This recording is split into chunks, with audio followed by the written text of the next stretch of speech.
Dims, mişk û firaqê mîza pîrê. Belê, her kes dizane mêvan û mêvantî di nav gelê Kurd de gelek giring e, muhîm e. Ji bo vê yekê, ji çîrok û kurteçîroka wan jî zaf cûrbecûr in. Lê niha em ji kurteçîrokê ser mêvanî ji we re bixwînin û vebêjin: Bêguman ev kurteçîrok rast e û çêbû ye.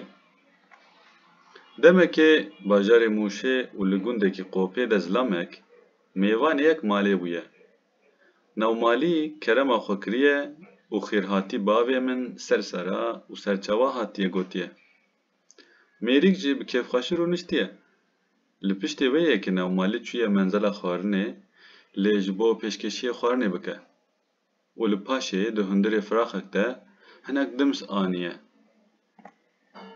Lê zilamê mêvanê reben jî dest bi xwarinê dimsê kiriye.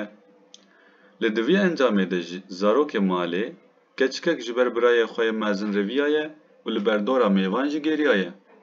Lê belê, lingê van zarokan jî li firaqê dims ketiye û firaq jî wergeriyaye. Li pişt re ji dims rijiyaye ser tej û cacimê, lê di encamê rijandinê de xaliçe hetikiye. Zarokê mezin jî giliya xwişkê xwe ji dîya xwe re kiriye û wisa qiriyaye: Dayê, dayê, erê valla xwişka min rindik dimsê bi mişk rijand ser tejî.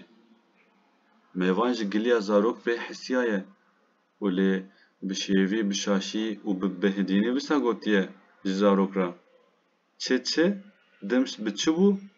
Zarok jî: Xalo, gava li hundirê mişk ketibû nava dimsê, diya min jî ev dimsê ji te re anîbû, gotiye. Mêrîkê mêvan jî hêrs bû û paşê ev firaqê bi hêrsê hilda û bi zexm û bi tundî lê xiste erdê û şikinand. Kevanî yanî navmalî jî bi havar hat û lê bê haybûna xwe ev jî qiriya û got: Waylê firaqê mîza pîrkê şikest.